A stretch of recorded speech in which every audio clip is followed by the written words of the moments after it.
Welcome to Powerless Penguins United Big Book Study. This week, I'm pleased to introduce Mags D, who's kindly agreed to come and share for us. Mags, over to you. Thank you so much, Julian, and to James and everyone else who's doing service in the background. I'm Mags, and I'm an alcoholic. Drugs are part of my story. But yeah, I'm full-blown alcoholic and recovered alcoholic as well. We'll talk about that as we go through the book. So yeah, it's great to be here on a Saturday morning, and even better here in Ireland where I am. It's a long weekend. Our Lou over in the part of Ireland where he is will know what the havoc is going to be over the course of this weekend in our little part of the world. But it'll be great fun for everybody. So yeah, I'm sure you'll be enjoying it wherever you are in the world. Our joy in that special day that is around on Monday seems to go worldwide, which is amazing. Anyway, so today we're starting Bill's story. If you haven't got your book in front of you, go get it. If you haven't got a big book, get one. It's always helpful to have a big book when you're at a big book study or a workshop, as it's called here. So we're in chapter 1. Last week I did suggest that we follow the clear-cut directions and we use Bill's story as a personal story, which it is. It's his very personal story about his experience as to how he recovered. And we know that that instruction, just for a reminder, if anybody hasn't been here in the last few weeks, that the first action that is given to us is comes from the last paragraph in the preface, which tells us to read the personal stories that are at the back of the book to establish whether we thought like that, drank like that, felt like that, and at the end of the story, if we believe this program can work for us too. Those stories that start on page 171, right the way through, are not the program of recovery. You can't read those in isolation and expect to understand what the 12 steps are. You have to work with a sponsor and through the 164 pages and all of those forewords that we read over the last couple of weeks. So I give a little bit of a caveat with this story when I'm with my sponsee, so I'm going to give it to you guys too. Bill W. is one of us. That's it. There's a lot of talk about who he was as an individual, what he got up to. The size of his ego comes up a lot. All of the little adventures that he went on, all of his opinions and all of that. Right now, when we're in this story, we set aside every single thing we think we know about Bill W. himself in order to have a new experience with God. Because the reason why you're reading this story is to identify with his thinking, his drinking, his feelings, and if this program will work for you. So like anybody else sitting in the room, make no judgment on this guy. Have no opinion on this guy. Have no opinion on anybody that speaks in this meeting. Have no judgment on anybody that speaks in this meeting. Set aside every single thing you think you know to have a new experience with God, to understand your step 1, powerlessness, the physical allergy, the mental obsession. And if your life has become unmanageable, that's the context in which we're reading this. And it's so incredibly important, I think, to remember the purpose of this story. So, war fever ran high in the New England town to which we knew young officers from Plattsburgh were assigned, and we were flattered when the first citizens took us to their homes, making us feel heroic.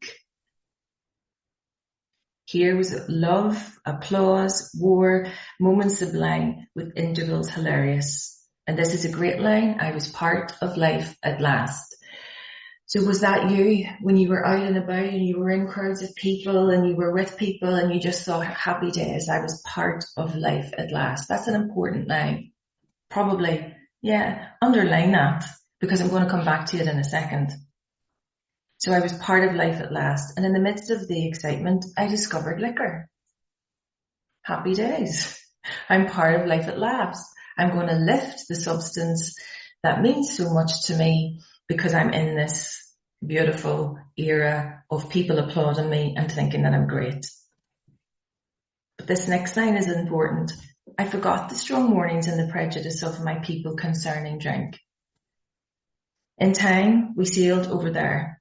This is the next important line. I was very lonely and again turned to alcohol.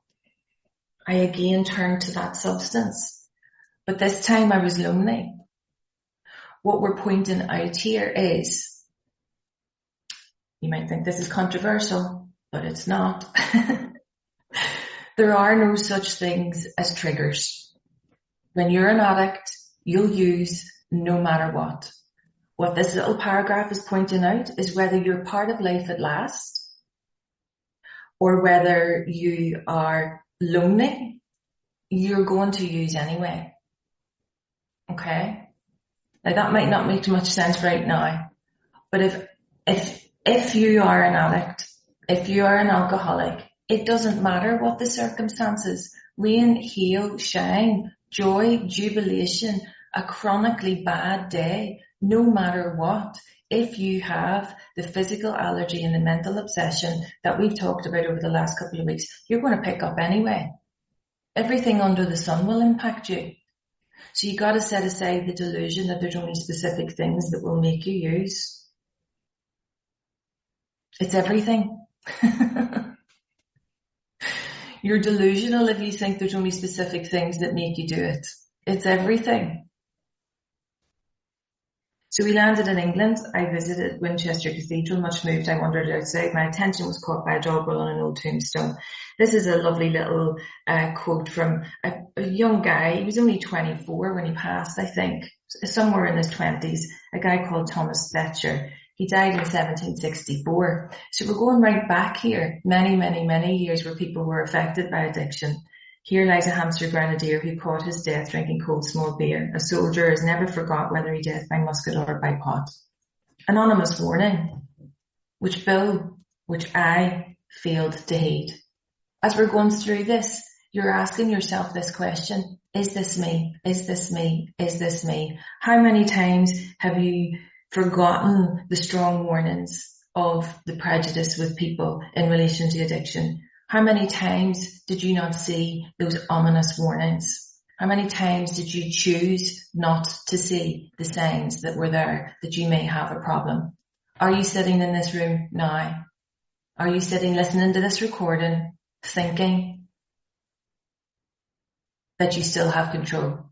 Thinking that sitting in a room and just going to meetings is going to help you, even whilst your life is falling down around you? Because if you're thinking like that, keep on reading. 22 and a veteran of foreign wars, I went home at last. I love this line. I fancied myself a leader. How many times? Oh yeah, Mags, I fancied myself a leader. Ooh, yeah, I am the bee's knees. All of this stuff was in my head. For had not the men of my battery given me a special token of appreciation? Oh yes, Mags, everybody loves you. They think you're great. My talent for leadership, I imagined. I hear those words, fancied, imagined. All of this stuff that you're making up in your head, I imagined, of course, would place me at the head of vast enterprises, which I would manage with the utmost assurance. Sure, I'm amazing. I was never the type of person that was going to settle for anything other than vast and manage with the utmost assurance. All the while, inside, I was dying. Have a think about that. Is this you? Did you fancy yourself as something that you know deep down within you really weren't? Did you imagine that you could become X, Y, and Z knowing deep down that really you weren't that interested in it? I don't know. Doesn't matter to me whether you did or not. You're asking yourself, is this me? Doesn't matter what everybody else around you is doing and what everybody else's interpretation of Bill's story is. This is a personal story that you need to reflect upon as to the impact that it is having on you. So over to page 2, great paragraph. Of course, he took an out law course and obtained employment as an investor for a surety company. Get this, the drive for success was on. I'd prove to the world that I was important. Remember those days? Even if you didn't, that's okay, because there's still plenty that you can identify with regards to his thinking, drinking and feelings. So my work took me about Wall Street, and little by little I became interested in the market. Many people lost money, but some became very rich. Why not I? Of course, because he was proving to the world that he was important. Nothing was going to get in his way. He studied economics and business as well as law. I mean, this guy has so much about him. I had so much about me. You guys have so much about you with regards to your willpower and your strength to achieve things. But that's not what this is about. Potential alcoholic that I was. That's important. Right now, he's telling his story, and there's a little bit at this point, because remember, he's writing this story in the past tense. He's been through all of this. So what we're doing here is seeing the chronology of the progression of his illness. We're seeing the chronology of his powerlessness physically and mentally. Right now, in his reflection on his escapades, at this point in his life, he's saying that he knew he was potentially an alcoholic. There was something not right at this point. So you might be sitting in this room just now thinking, I'm not 100% sure, but there's something not right with regards to what I do. So if that's the case, keep on reading. I nearly failed my law course. At one of the finals, I was too drunk to think or write. And here's the thing, though my drinking, though my using was not yet continuous, it disturbed my wife. So think about that. Although at points in your drinking and using career, you might have been able to stop at particular points for a period of time for a specific reason, or maybe you'd had a bit too much and thought I'd better give it a rest.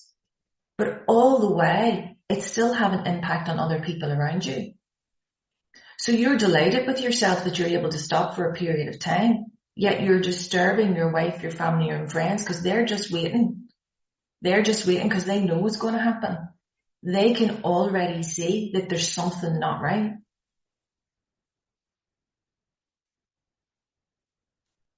So we've got to get honest with ourselves in step 1.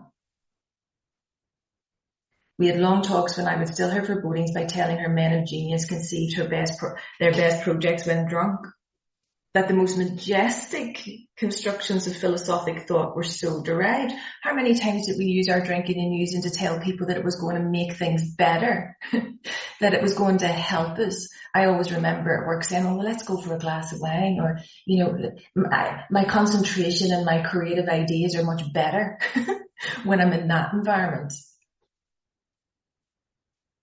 Using this thing that was impacting me, but really it was my solution. It genuinely was at some point in my life my solution. It was the thing that helped me. It was the thing that pushed me forward. You know, I was able to relax more. That sense of ease and comfort I had when I picked up that first drink, it was a sense, because it never was real in real terms, because I needed more and more and more. But for a small amount of time, it helped me relax. Before the irritability, restlessness, and the discontented that Dr. Silkworth talks about. So at a certain point in my life, it was my solution. But as it progressed, it became far from that. So by the time I had completed the course, I knew the law was not for me. The inviting monstrum of Wall Street had me in its grip. This line's important. Business and financial leaders were my heroes. at this point, Bill's sharing the fact that he didn't have a spiritual bone in his body. It was the external that was his driving force. These business and financial leaders, all of the people around him, the drive for money, the drive for success, all of the stuff on the outside was the thing that he was interested in, that made him feel good, that gave him a sense of achievement. So if you're sitting in this room or you're listening to this recording and you're thinking, do you know what? I don't know what these guys keep going on about around this God thing and it's a spiritual program. Don't worry about it. Set aside every single thing you think you know. Just keep reading this story. And do you identify with the thinking, drinking feelings? That's all you need to do right now. This line is phenomenal. You can visualize this really. It's almost poetic, I think, in the way that he describes it. So out of this alloy of drink and speculation, I commenced to forge the weapon that one day would turn in its flight like a boomerang and all but cut me to ribbons. Can you remember those times? I can. Where when I was using, I had this sword and I cut through everything. I was able to socialize. I was able to have confidence. I was able to travel. I was able to, have conversations. I was able to plot and, make things better for myself. All the while still using this sword to cut through everything. I was so determined. I had so much willpower. No one could get in my way. We're all intelligent beings.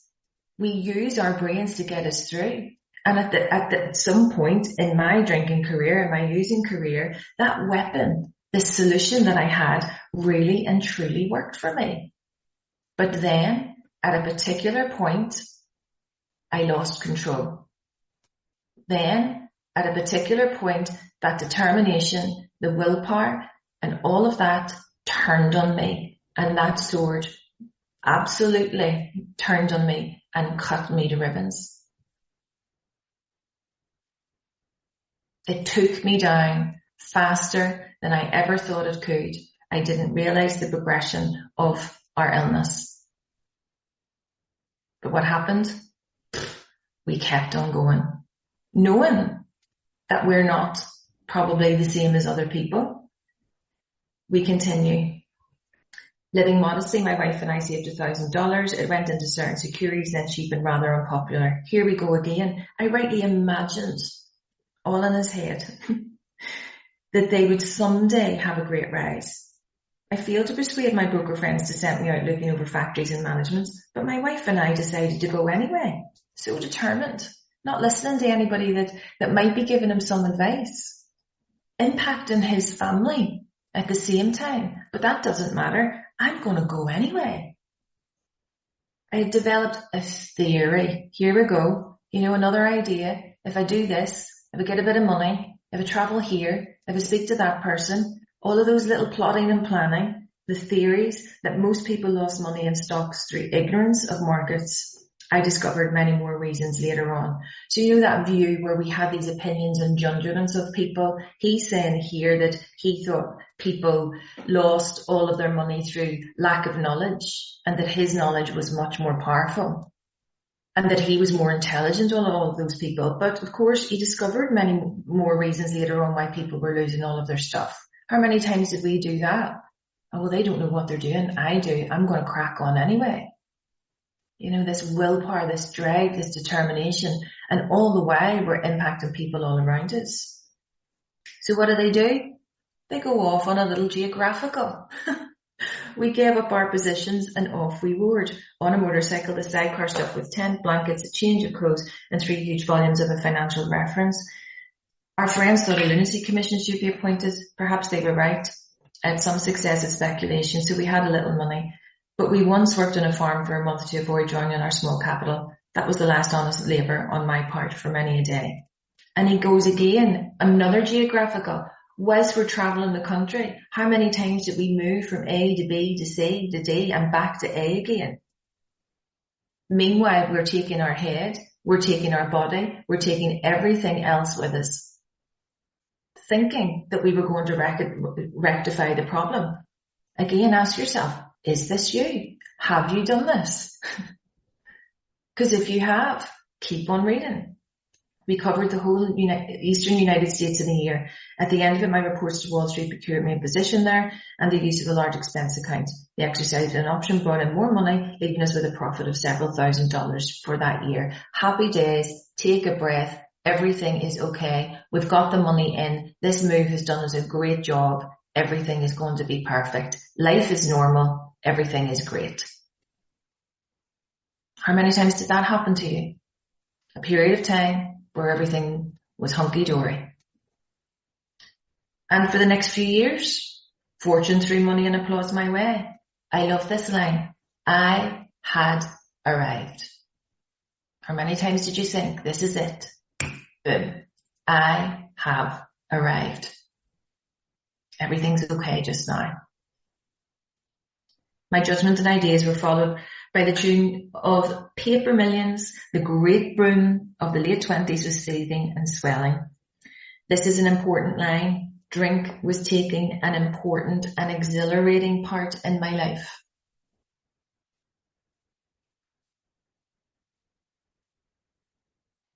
There was loud talk in the jazz places uptown. Everyone spending thousands and chattered in millions. Scoffers could scoff and be damned.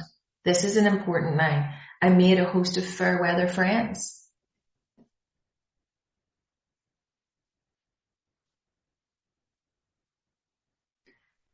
This is an important line. My drinking assumed more serious proportions, continuing all day and almost every night. The remonstrances of my friends terminated in a row, not in a row. They terminated in a row, and I became a lone wolf. That's an important line. There were many unhappy scenes in our sumptuous apartment. That's an important line. The reason why I'm saying these are important lines is this is demonstrating the progressiveness of his illness. This is demonstrating the progression of the physical allergy. This is demonstrating the progression of his, of everything really. If you see on page 2, his drinking was not yet continuous. I pointed out that line. Now it's telling us that he's taken an important and exhilarating part in his life.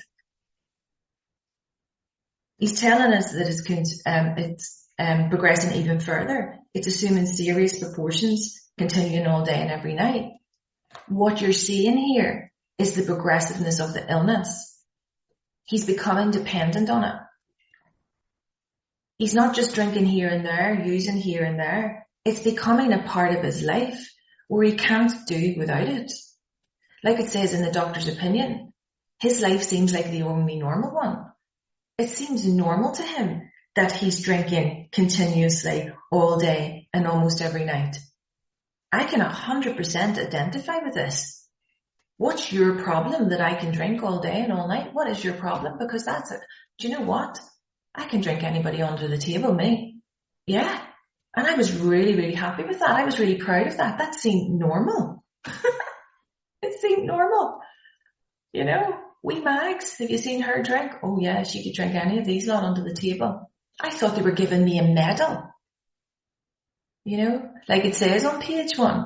I thought they were rewarding me on that fact. I couldn't see the true from the false, like it says in the doctor's opinion. And what we're doing as we go through these chapters is linking the thread that goes right the way through this book.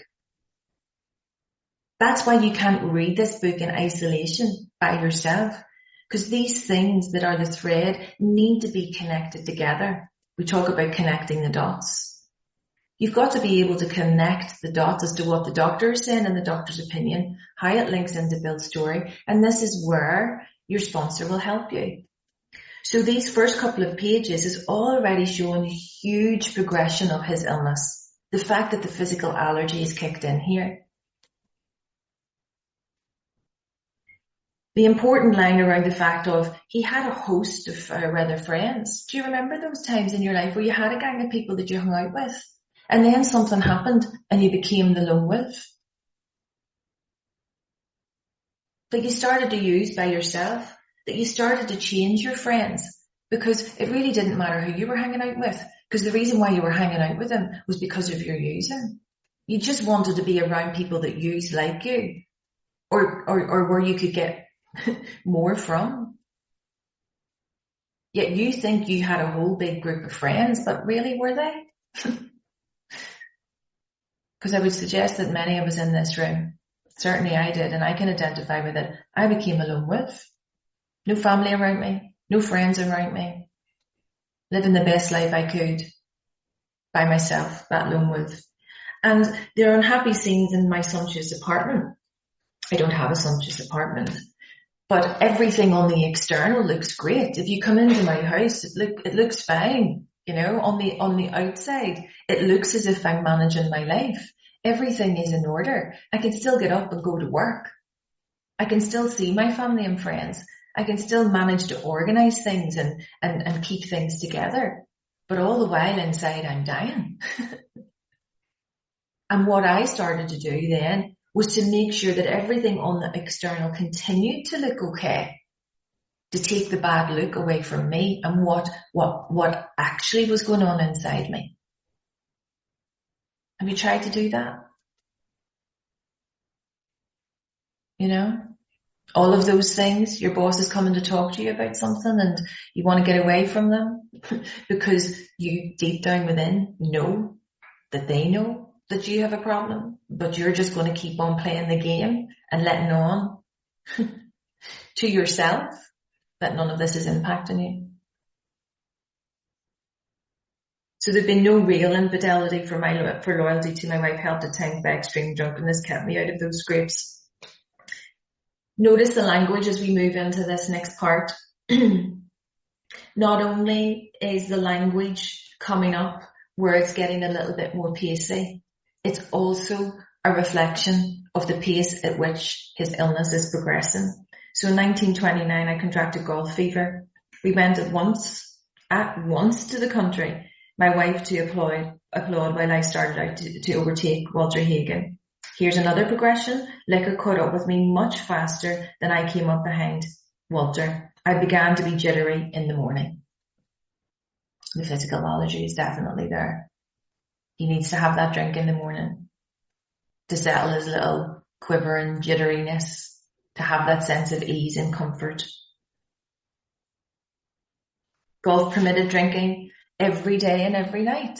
I picked up some hobbies that I would never have got involved in just because I was able to go to these places to get alcohol. I lived in London for a period of time, and at that point, I would go to the opening of an envelope. Like seriously.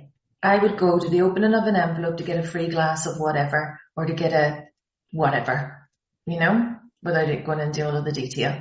Yeah, I would go anywhere that permitted my drinking. Anywhere. Under the guise of, I've just got a work event. I'll be late home tonight. It's a work event. I have to be there. The deception, the self-deception.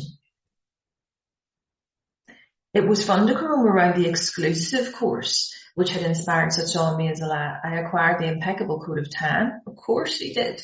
That one sees to do on the well-to-do. And the little banker watched me whirl fat checks in and out of his till with amused skepticism. What he's demonstrating here is that everybody around him could see what was happening. But he was still in denial. Total and utter denial. And then again, the language changes abruptly. So he moved to the country at once. Boom. He picked up this new hobby. Boom. Abruptly. Boom. We're talking about the markets here, but what we're also identifying is the abruptness to which alcohol, the using, is taking over his life. Don't be mistaken by this. This progressive illness can take you down so fast, and this is what he's pointing out. Abruptly, in October 29, hell broke loose on the New York Stock Exchange. After one of those days of inferno, I wobbled from a hotel bar to a brokerage office. It was 8 o'clock, 5 hours after the market closed. The ticker still clattered. I was staring at the inch of the tape which bore the inscription XYZ minus 32. It had been plus 52 that morning. I was finished, and so were many friends. The papers reported men jumping to death from the towers of high finance. That disgusted me. Many times did you look at people, give an opinion on people, pass judgment on people because you thought you knew better? I would not jump. The solution? I went back to the bar. Alcohol was still a solution. It was still helping him in some way, shape and form, even though it was having a huge impact on him physically and mentally. He went back to the bar. How many times did we all do that? My friends had dropped several million since 10 o'clock. So what? Tomorrow was another day. Here's the important line. As I drank, the old fierce determination to win came back. This self-knowledge, this self-will, this will part is so strong in every other respect. Now, when I'm saying through this chapter, this is an important line, whether you've highlighted it as the personal story or not, that's okay. It doesn't matter. It doesn't matter whether you have highlighted that line or not. But what I'm pointing out to you is the progressiveness. Because if you didn't have the bits that I'm pointing out, it may not be your story. It may not be your personal experience. That's okay. But we must highlight the progressiveness. Especially to the newcomer who's just come into the room and doesn't know any of this. Now, many of you in the room, I would imagine, are having a new experience with this chapter because you've done the steps before. You're seeing it from an entirely different angle, perhaps, because it's been some time since you've read this story. Or maybe you're having a brand new experience with it because you've never done this thinking, drinking, feeling thing with it. In order to find the identification, people just read it as a story and think, oh, that's interesting. Poor guy. When in actual fact, it has so much relevance to step one. And that's the point that we have to be emphasizing with the newcomer. And for yourself, if you're sitting here thinking, what relevance is this to me? Here he goes off on another little geographical. You know what? Things are happening. I'm out of here. I'm just going to go somewhere else. Next morning, I telephoned a friend in Montreal. He's off to Canada. He had plenty of money left and I thought I'd better go to Canada. By the following spring, we were living in our accustomed style. So again, it continues. Everything on the outside still continues to look beautiful. So it looks as if he's got everything under control. I felt like Napoleon returning from Elba. No St. Helena for me. He's got released. No prison for him. He's just cracking on with his life. But get this, the progression. But drinking caught up with me again and my generous friend had to let me go. This time, we stayed broke. So his drinking is affecting him. It's affecting his wife. It's now affecting his friends. He now has no job. It's not just the progression of the illness. It's the progression of the devastation and the havoc that's also happening in his life. Is this you? Have you been in a state of denial that everything on the outside looks absolutely perfect? Therefore, do you know what? I couldn't be one of these lot.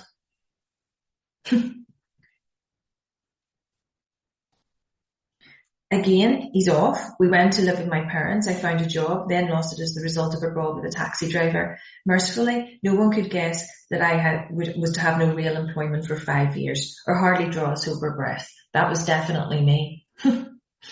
My wife and I began to work in a department store. His wife began to work in a department store, coming home exhausted to find me drunk.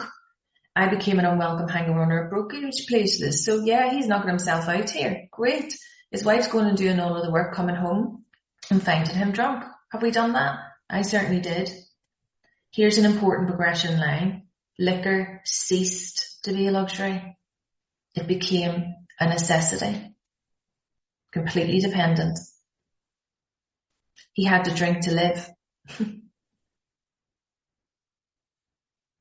Like it says in the doctor's opinion, although we admit it as injurious or injurious, we cannot see the true from the false. In relation to the impact that the using is having on us, it became a necessity. Now, we're in trouble. Bathtub gin, homemade gin, 2 bottles a day, and often 3 got to be routine. Sometimes a small deal would net a few $100s and I would pay my bills at the bars and delicatessens. That went on endlessly. And these few lines, takes my breath away when I read it. And I began to waken very early in the morning, shaking violently. The dependence is there. The allergy is there. He needs that first drink. He needs to pick up to get that sense of ease and comfort. That only comes by picking up the first drink. A tumbler full of gin followed by half a dozen bottles of beer would be required if I were to even eat any breakfast. But here's the line. Is this you? Are you able to get up in the mornings? Have you been able to get up in the mornings? Are you able to control your life and do everything? Are you able to use here and there and, still feel this? Nevertheless, I still thought I could control the situation. Hold that thought. Do you still think that you can control this situation even though your life is falling down around you? Even though you're impacting every single person in your life? Even though you come to CA meetings and sit and listen and tell people about all of your problems and what's not happening in your life and how unhappy you are with everybody in your life, when in actual fact, if you sit with yourself, you're the person that's causing all of this.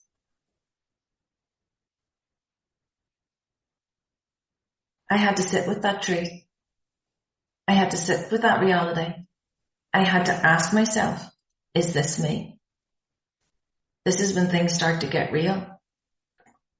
The first half of this story, the first 8 pages, are all about step 1. There's no coincidence that the biggest majority of Bill's story deals with step 1. The first 8 pages, half of the story. And we know that in the book, there's like a third of the 164 pages are related to step 1. Bill's story reflects the actual book. We need to understand our powerlessness. We need to understand the unmanageability of our life before we do anything else. So if any of this is ringing true with you whilst you're listening to this and you haven't got a sponsor and you haven't got a big book, get one. I'm not going to change that record throughout this entire big book workshop. So I still thought I could control the situation, and there were periods of sobriety which renewed my wife's hope. But get this, gradually things got worse. And if you're sitting here listening to this and you're thinking that it's going to get better, it's not. It's just not. And his story goes on to demonstrate that. The house was taken over by the mortgage holder, my mother-in-law died, my wife and father-in-law became ill. Then he got a promising business opportunity, stocks were at the low point of 1932, and I'd somehow formed a group to buy. I was to share generously in the profits. Then I went on a prodigious bender, and the chance vanished. How many times has that happened to you? And here's the thing, how many times I woke up, this had to be stopped. How many of you in this room are sitting saying this morning, this has to stop. I can't do this anymore. I want to stop, but I can't stop. I don't know how to stop. Somebody help me stop. That determination. I saw I could not take so much as one drink. I was through forever. Before then I'd written lots of sweet promises, but my wife happily observed that this time I meant business, and so I did. How many times have we said, this is it, I'm done, I'm beat, it's not happening again. Sweet promises to everybody under the sun. And all of that frothy emotional appeal that it talks about in the doctor's opinion. I talked about this last week myself. My mum,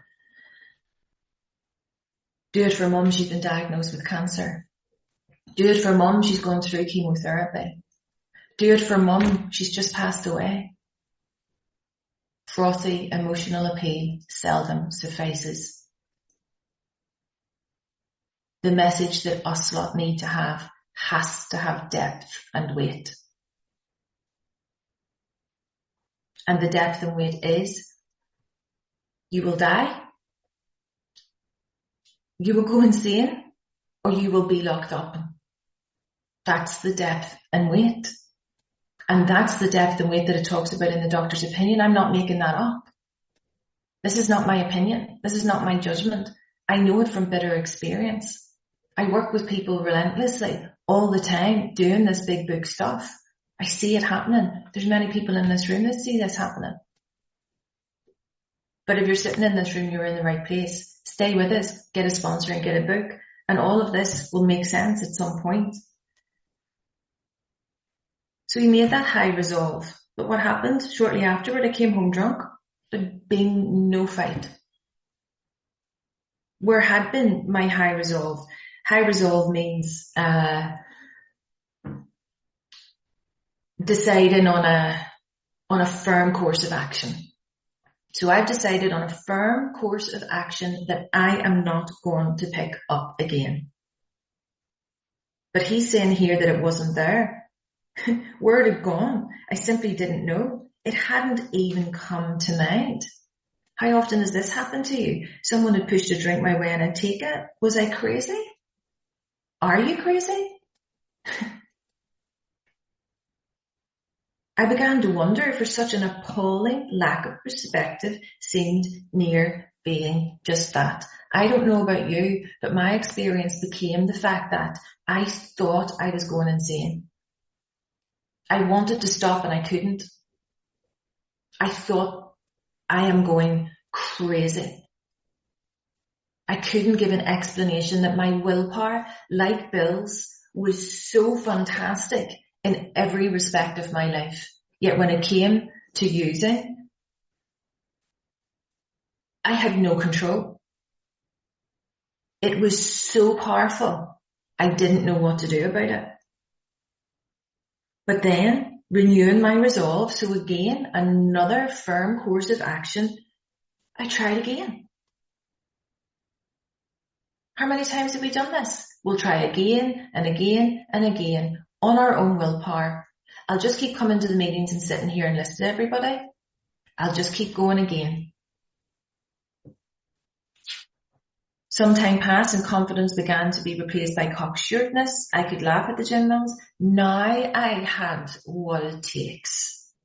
This is it. This is it. I now know what I'm doing. I know what I'm doing. One day I walked into a cafe to telephone. In no time, I was beating on the bar asking myself how it happened. Yeah, how did it happen? How did it happen? How did this relapse happen? As the whiskey rose to my head, I told myself I would manage better next time. But I might as well get good and drunk. And I did. How did this happen? Beating on the bar.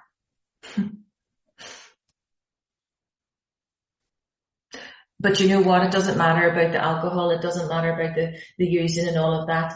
I just need to sort out this vape thing. If I can stop the smoking, that'll be the big thing first of all for me. Meanwhile, you're focusing on that and all of your problems are piling up on you and becoming incredibly difficult to solve. I'll sort out the diet because that'll be part of it. I'm not feeling so well. My vitamin C's down. I'll just eat more oranges. All the while you're using and you're drinking, your problems are piling up on you and becoming incredibly difficult to solve. I'll just go down to that shop and get all of those vitamins, put them into me. That'll be grand. I'll just drink 16 litres of water a day. That'll clear me out.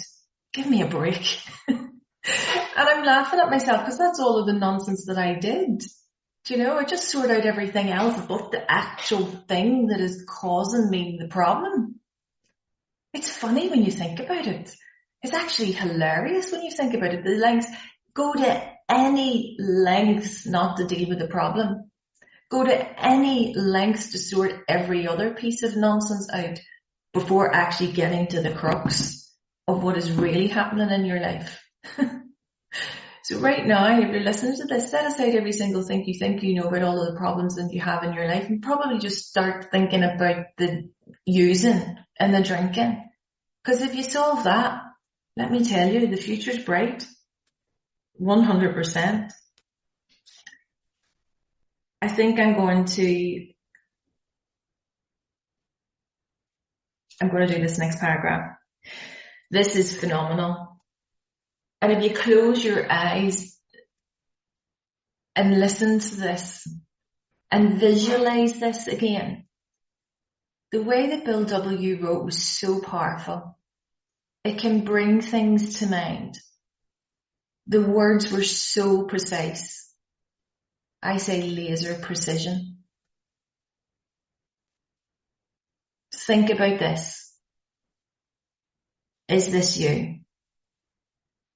The remorse, the horror, the hopelessness of the next morning are unforgettable. Hopeless meaning beyond medical aid. Hopeless meaning there literally is no hope for you. There is no doctor. There is no counsellor. There is no psychologist. There is no addiction services. There is no rehab that can solve your problem. They can give you a good stepping stone, 100%. But you are beyond medical aid hopeless. The courage to do battle was not there. My brain raced uncontrollably, and there was a terrible sense of impending calamity. I hardly dared cross the street, lest I collapse and be run down by an early morning truck, for it was scarcely daylight. An all-night place supplied me with a dozen glasses of ale. My writhing nerves were stilled at last. A morning paper told me the market had gone to hell again. Well, so had I. The market would recover, but I wouldn't. That was a hard thought.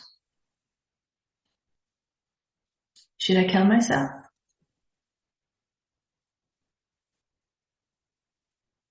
No, not now. Then a mental fog settled down. Gin would fix that. And so, 2 bottles and oblivion.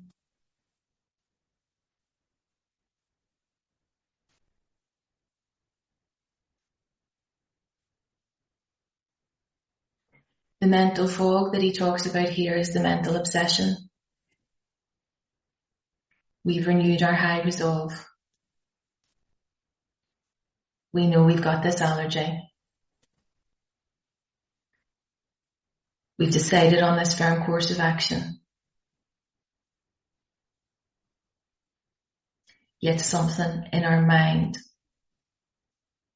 prompts us.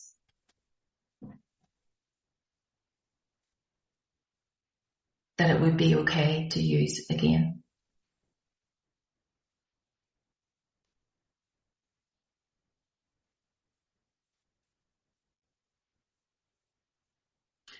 And I'm going to finish on this line because you need to think about this and ponder this over the next week. The mind and body are marvellous mechanisms, for mine endured this agony for 2 more years. This is the reality of addiction. This is the reality of powerlessness. Our minds and bodies are marvellous mechanisms.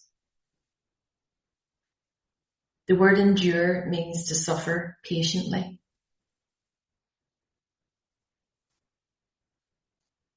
And certainly when I read this story, I could identify with the thinking, with the drinking, with the feelings, and my mind and my body absolutely was a marvellous mechanism.